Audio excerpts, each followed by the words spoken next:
Hey everyone, it's Austin and welcome back to the channel. Today is day 156 on my journey to 2000 where I'll be playing chess every single day until I reach that goal. So don't forget to like, comment, subscribe, join the Discord, all that, and a very happy new year to you guys.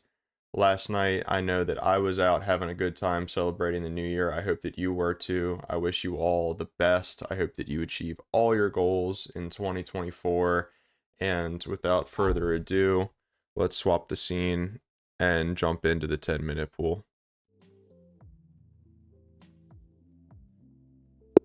Now, my voice is kind of shot from singing karaoke at the top of my lungs last night, so you'll have to forgive me for that. We have an exchange CARO-KANN off the rip. Yeah. This is a very, how do you say, innocuous way to play. It's not very scary. So just to be super accurate though, I think if I go here, takes more pressing move to calculate is this, then I just go here, attack defense. Yeah, this looks good. Just do this. There's no reason to take. If he wants to move his knight 3 times in the opening, we'll let him do that.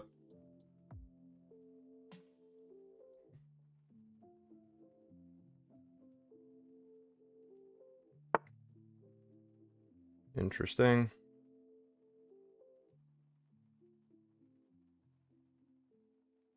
I'm stuck between this and this. Let's just do this. I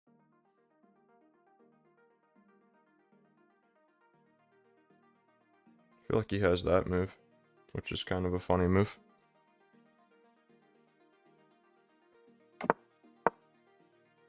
Go here, threatens to win the knight. Or sorry, win a pawn. Might throw in this move first to prevent bishop g5, but I think he'll probably play that right now if I had to guess.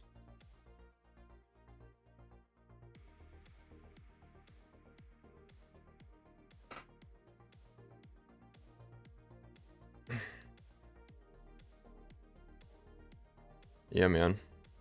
So, comment down below what some of your New Year's resolutions are, if you do those.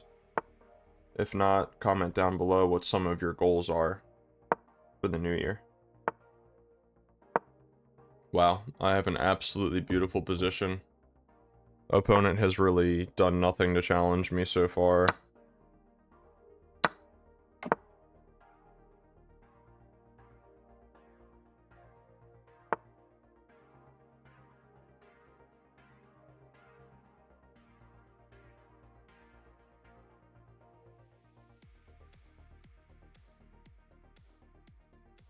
Decisions.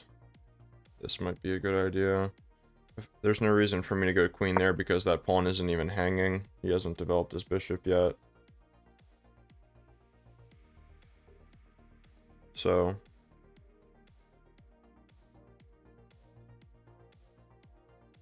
this idea seems potentially more fun. Okay, now I kind of feel like I could go here. If here... if I go here, this would be the good move. Here. Knight back. Am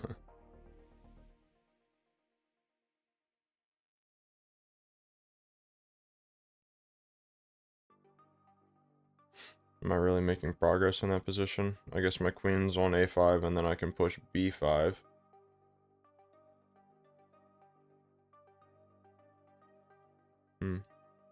I like it.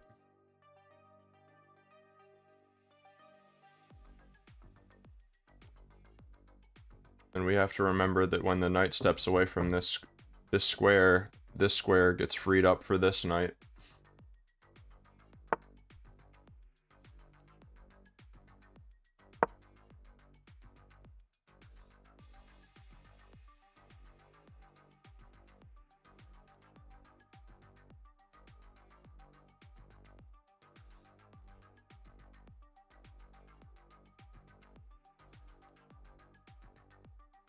You can go here now. I didn't think about this.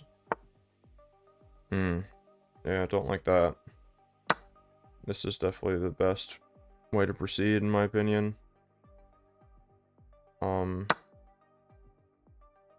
There's no way to prevent this that I'm seeing, which is really a shame. Yeah, I didn't see this move, and taking probably wasn't a good idea either, to be entirely frank.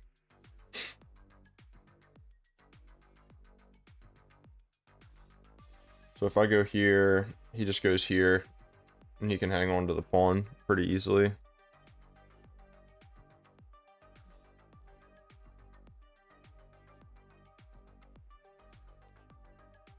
Yeah, brutal.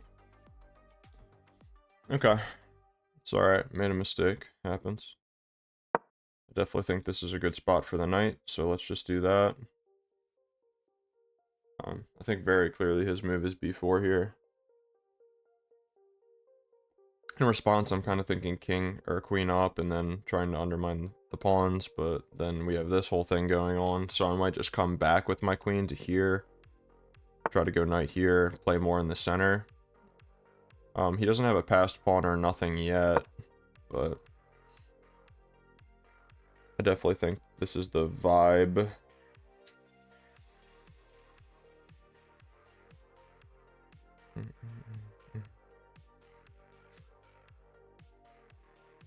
Another reason why this plan was bad is because he could just push b5. Defended by the queen, obviously.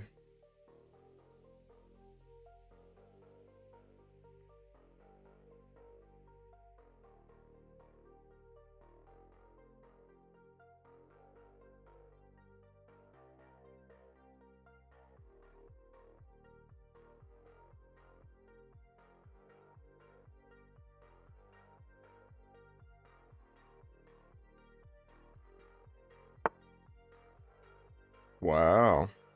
So if I go here, takes, takes, takes, takes. Seems like I just win a free tempo, huh?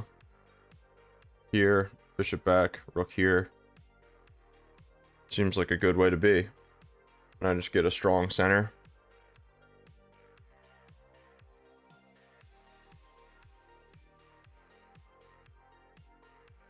Yeah, let's just go here. Then rook here. Maybe this rook here, actually. Yeah, I like that quite a bit more. This rook isn't doing anything there anymore. And I think D and E file rooks are much better in this specific scenario.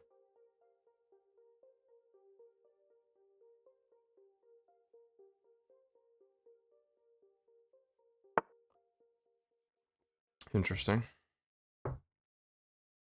Let's over defend that pawn a little bit. Might go here to go here.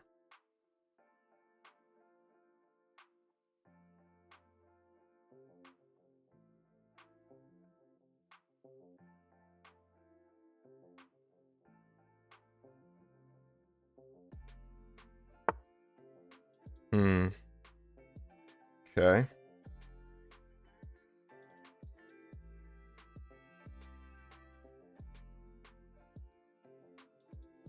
That takes a lot of pressure off of this pawn, doesn't it?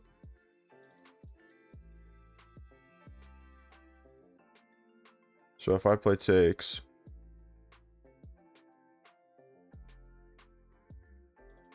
yeah, I mean, what's my other option? I'm not going to let him double my pawns. I'm not going to go back.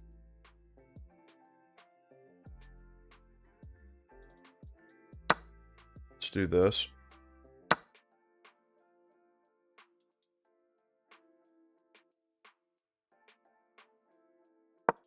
I like this move. Just like positionally, I feel like it makes sense.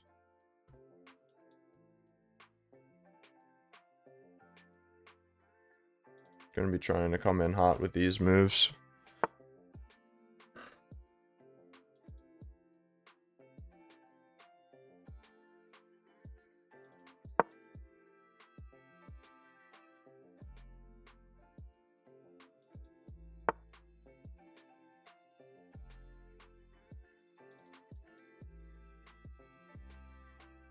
I mean, yeah, sure, let's push the pawns down the center of the board.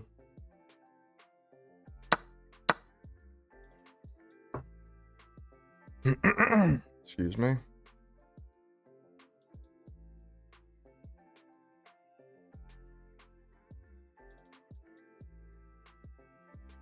Thinking about ways that I can get my queen more involved. This move seems really good.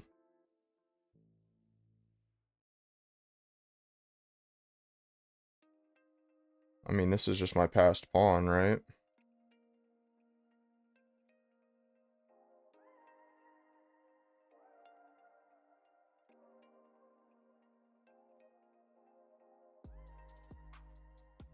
Let's do this. So this way this pawn is the only one that has to be defended as much. It is creating that as a backwards pawn, but that might be okay for the time being. And now I can do this, right? I mean, this just seems so strong. My rook's coming in.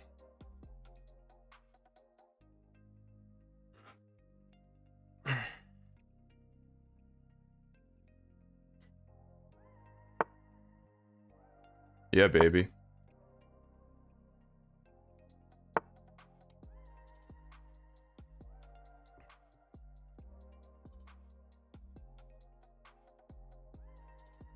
Yeah, baby. Defending the pawn from the front. Gonna bring the other rook in.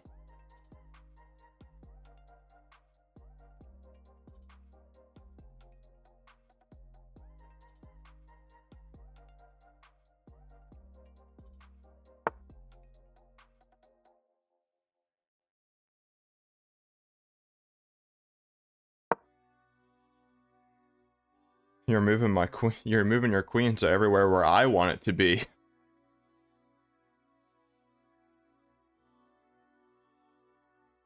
Once this rook lifts up, I'm gonna have to look out for back rank stuff, though.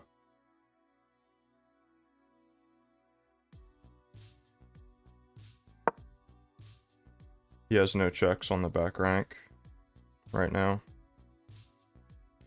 This is a little bit scary, but I'm threatening to win his queen for 2 rooks, so. Which in this position, I think, would be pretty killer because of my passed pawn.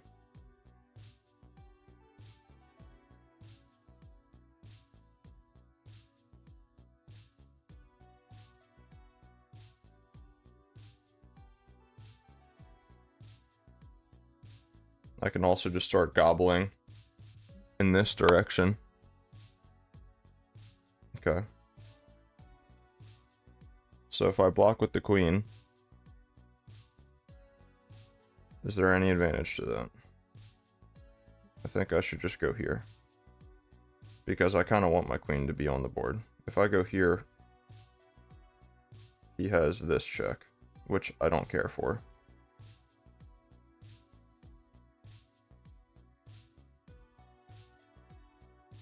This is the only way to prevent that check, besides going here.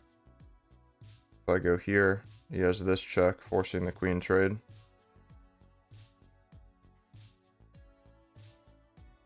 If I go here, he has this check. Then I go here, though. And I'm completely dominating. Here, takes. Rook here is what I don't like. So I'm actually thinking about going king over, but then here anyway. So if I do go over and he gives this check and then I go here. Can I even do this? Check and then this? Is that insane? He's defending the pawn in that position. Here, takes. Rook here. I mean, I think I'm just winning that endgame though because of my passed pawns. I take this pawn. Yeah, I think that that's the idea. Just taking some extra time because of what I did yesterday. Obviously in a position that was just like this. I feel like seeing this idea to pin the king, or skewer the king, is kind of an important idea. Yeah, but I think that, like, you just have no more checks now, right?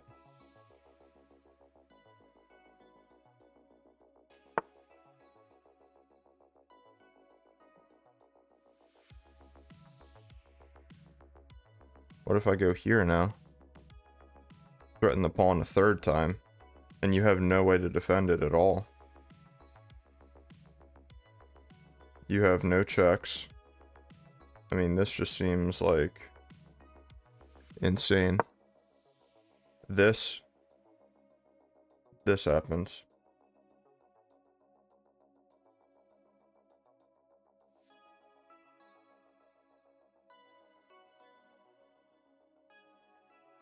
This, I would probably just take it and then play on in the previous move. Yeah.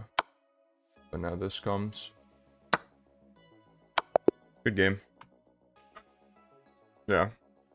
That's the stuff I'm talking about, guys. That's the Austin you know and love.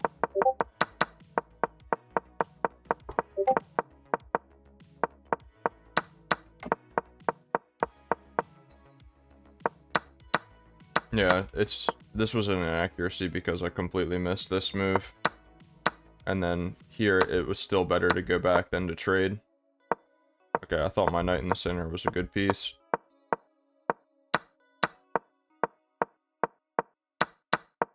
Made plans very easy here.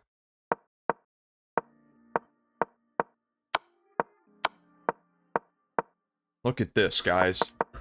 Like, when I sit there and think, this is what gets me super excited. Like, these were the only moves that I didn't play, like, instantly. Thought carefully, best move. I mean, that's obvious. Thought carefully, best move. If you played this, the best move is still to just take. King h1, and then it's discovered check, mate.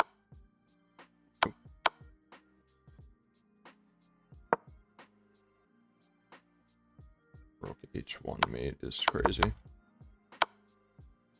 Oh, because this can just be taken. That's hilarious. Wow. So if I did that in the game, then what would the best move be? This? GG2. Just keeping the same threats. If he takes here, check. Check. F1. Rook G3. Mate in 4. Rook takes E3. D takes E3. A4. F2 check. Oh, nice. Beautiful. These are good mating patterns to know. Like, obviously you guys are familiar with an idea of laddering with rooks or queens or anything, but if you're able to anchor one of them with a pawn, you're able to facilitate it without any other pieces or without having to worry about the king's position and being able to take any of the pieces.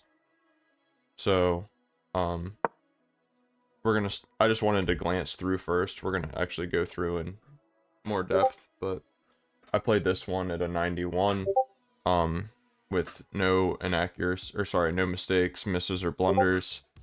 Yeah, oh my god, I'm sorry, guys. I thought that there was only going to be a couple Discord notifications, so I was just going to let it go, but I'll turn it on DND now. So, yeah, I had 5 inaccuracies. He had 5 inaccuracies, but also 5 mistakes. He played at 77.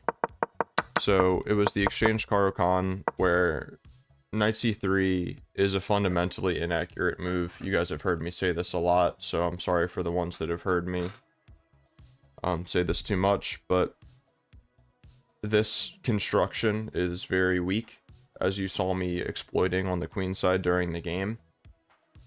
I've been in countless games, and there are countless games on the channel that you can find where I'm just winning this pawn because you really have a hard time defending it with just these pieces. And it's really easy if you get an early bishop g4, trade bishop for knight, and if there's no bishop pinning my knight on b5, then this pawn just hangs off the bat. So c3 is a much more normal move if you're worried about defending the pawn. And then normally white's bishop, light square bishop can go here. Dark square bishop will probably try to pin my knight if available. Knight there, knight bd2, those kinds of things. But this just, you know, I'm already equalizing. There's a reason why when chess coaches are talking about development and castling and all that, they call it doing your chores. Well, he's not doing his chores, so was it an accuracy? Like I said, I think he had this move, which is just kind of funny. I probably would have went here. Okay, and this is just a bad move apparently. Wow, why is this such a bad move? F3. I mean, this is like very similar to the tall variations I'd play. Oh, because of his, okay, duh. This makes sense. I don't know if I would have found that in the game or not, because a G-pawn push to hit that bishop e4 is pretty automatic for me, but regardless, this was an inaccuracy for me. This was my other candidate move. This is just a flat-out mistake. What are we so worried about here? I don't understand. Why is h5 the best move? Bishop b5. Oh wow, moving the bishop again. Queen c8. Why not rook c8? That's the second best move. That's not really telling me why h5 is so necessary. So when I played my move, what is his best move? To take. Okay. And then if I play rook takes, which is the whole point of me putting my rook there, now he wins my rook. Okay. Fair. So that's why it's an inaccuracy. This is just a mistake. Bishop d6 immediately, but what about this move?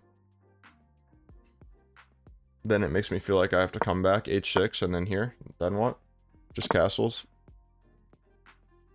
Is that not like a very annoying pin though? Rook b1.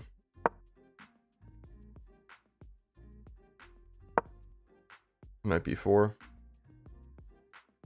I have a feeling that at some point we're not going to care if he doubles our pawns. But regardless, the reason why I played h6 first was to prevent bishop g5.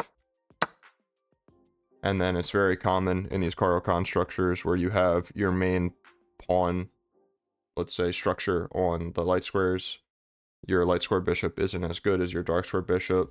If they offer a trade, that's technically their good bishop because it's not stuck behind their pawns, like here. So it's usually good to trade. Castles, castles.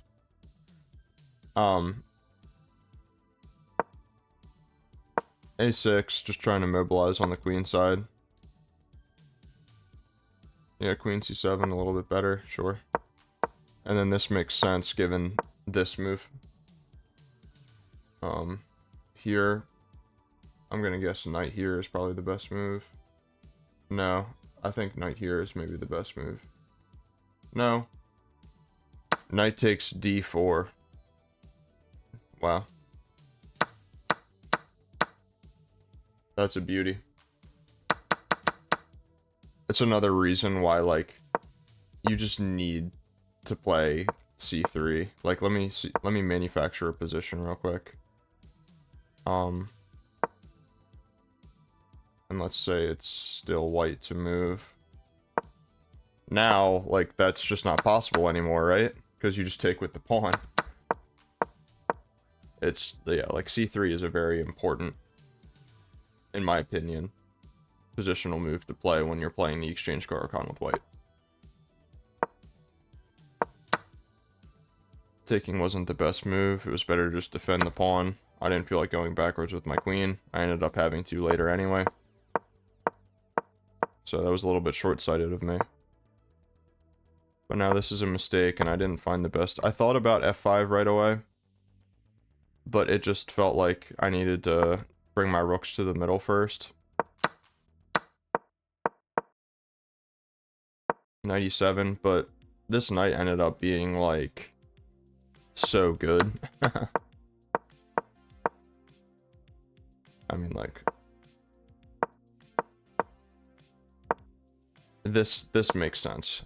Obviously, this makes so much sense as the best move, just threatening mate in 1 immediately. Queen e4. Now probably rook here. No, double the rooks first. And if he takes the pawn, he can't. It just hangs a piece because you can't take the knight. The queen's defending mate. But now if you take this, then what? I'm gonna guess that we have some sort of checks. Yep, knight f3 check. Interposing the knight between the defense of the queen. Queen takes f3. And now, of course, we win the queen. It wants us to use the back rank rook to maintain the checkmate threat, which is only logical. Now we have this. It wants me to come back with the rook, which is funny. What if I just go here? It's still mate. It's mate in 3 regardless. Yeah, very pretty.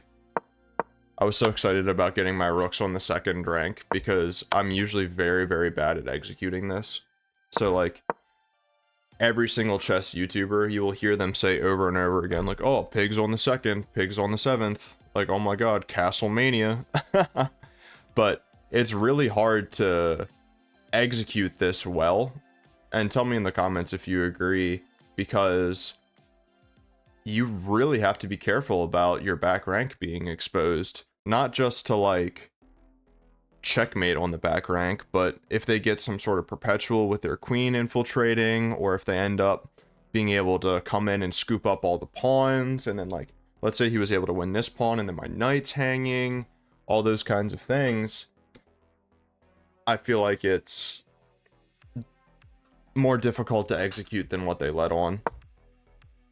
And then I think that this was probably the most important move of the game, because you can do this and trade 2 rooks for the queen, but it's just not as good.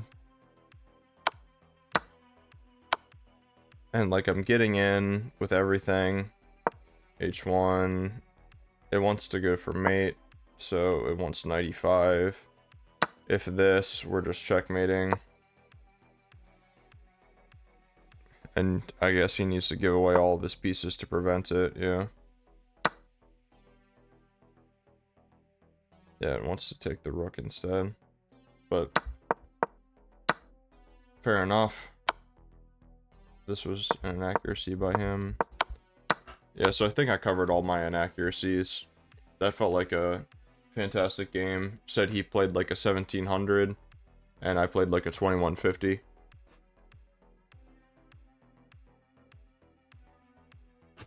I definitely needed that after yesterday's game. Thank you guys for those of you who were encouraging in the comments. A lot of times, I'll be honest with you, whenever I'm throwing a game and I get upset afterwards, I feel like it's good to dramatize it a little bit, so I definitely do that a little bit. But at the end of the day, it's all good. You know, if you guys are actually thinking that I'm upset or something, I'm not. It's all fun and games, you know. I get to come on here and do something that I really enjoy for fun, and now it's making me a couple bucks a month for fun. So, dude, life's good. Can't complain. Anyway, if you made it this far, like the video if you liked it, comment if you have something to say, subscribe if you want to see tomorrow's video and more content like this, and I will see you all tomorrow.